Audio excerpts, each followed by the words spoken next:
Good morning, Charlie London here from Moving Home with Charlie. I have had a chance to sleep on the mortgage bailout bombshell that I discovered last night and put a video out late last night on it. And this morning I've had time to do some research and find out more about what's really going on.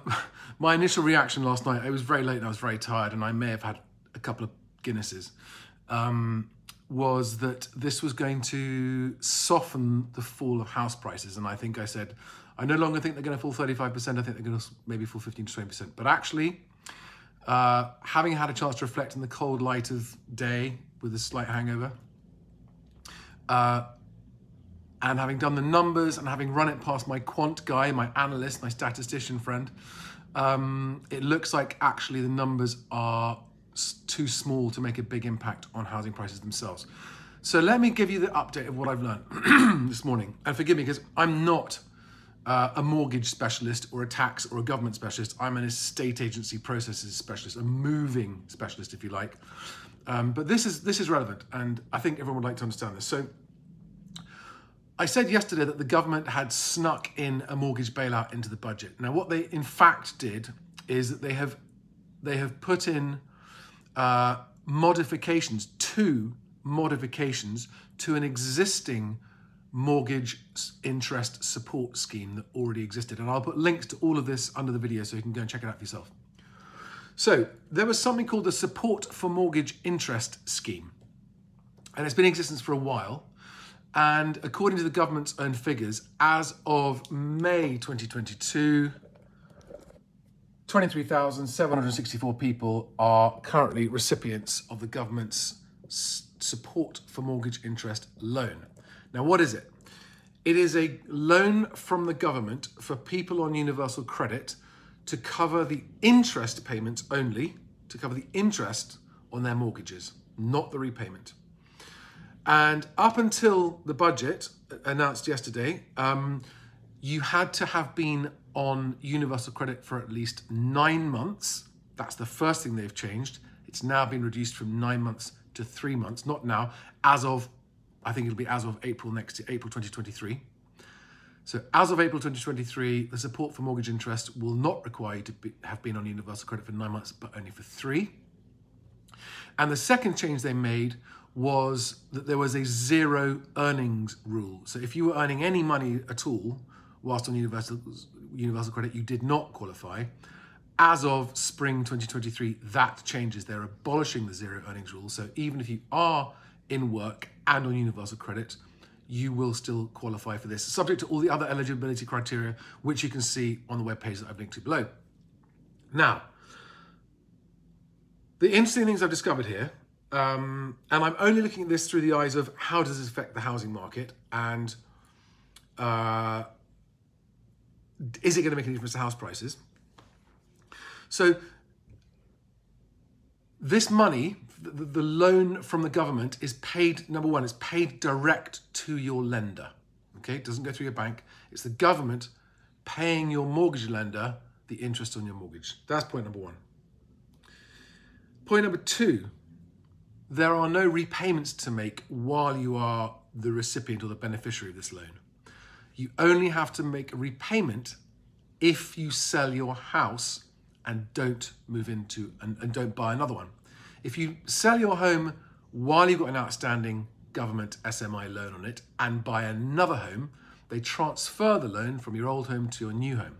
But if you sell your home and don't buy another one, that is when you are required to pay off the loan. However, let me read this, it's important, because this is the free money part, which is literally free money for, in certain circumstances. Repaying your loan. You'll need to repay your SMI loan with interest, which is currently 1.4%, if you sell or transfer ownership of your home. The interest you pay can go up or down, but blah, blah, blah. Right. You will not be asked to sell your home in order to pay your SMI loan, okay? So they're not going to force you to sell your home to pay this loan. But if you sell your home, you will repay the loan from what's left after you've paid your mortgage, any home improvement loans you may have, and any other loans secured against your home. Okay, so this is the last loan that gets repaid out of the proceeds of the sale of your home. Here's the free money part. If you do not have enough left to pay off all of the SMI loan, you will have to pay back what you can. The rest of the loan will be written off. That's quite something, isn't it? That is, so in the instances where the loans get written off, that's the taxpayer paying mortgage lender's interest. Now, I'm not going to be making any opinions, political opinions or social opinions on this. This is only relevant to me insofar as that if you are the recipient of one of these loans and it makes a difference between you losing your home and having it repossessed or not, that is a great thing for anyone to avoid having their home repossessed. Okay, and let's just use benefit of doubt for a minute. Let's assume that these are people who started out, got a mortgage because they had a job, they've lost their job, have ended up on universal credit because they lost their job, and have become a beneficiary of this loan because they haven't found a new job yet. Okay, and I was thinking about the fairness of this alongside paying for renters, and of course, in certain circumstances, universal credit will cover your rent. So, bearing in mind that they don't pay your mortgage off, right? There's not a single penny of your actual mortgage loan amount is paid off. It's only the interest that they pay while you are on universal credit. Paying the interest on a mortgage and paying rent is sort of comparable, isn't it? I mean, there are other arguments that go, well, that's not fair, because if you own a home, you've got equity in it, why not just sell your home and pay off your debts rather than keeping a home thanks to government support when other people want to buy it and they can't because prices are too high. There's all kinds of arguments, but there you are. So the final point is, just to recap what I said about house prices, the effect of this on house prices. So my initial thought was, oh my goodness me, this is going to mean that they're basically completely wipe out any negative equity repossessions. That's not going to happen now because the banks would rather just get their interest paid and write it out. And I thought that was going to provide a sort of soft landing or support for house prices. But actually the numbers are so small, it's not enough to do that unless the numbers go up massively. Now, why have the government made these changes? They're obviously anticipating a lot more people. I mean, the OBR's unemployment forecast is now that an extra 500,000 people are going to become unemployed. Some of those people will be people with mortgages, and therefore the numbers of people, in fact, automatically, anyone who's been on universal credit for less than 9 months, as of March, will now qualify for this.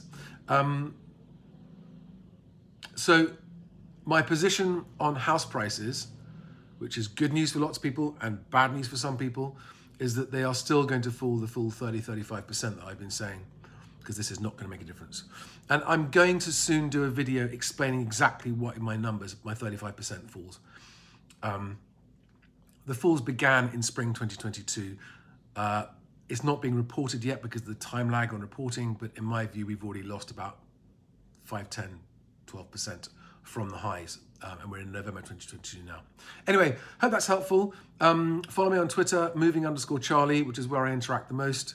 Otherwise, I hope this was a useful video. Have a great day. See you on the next one. Bye-bye.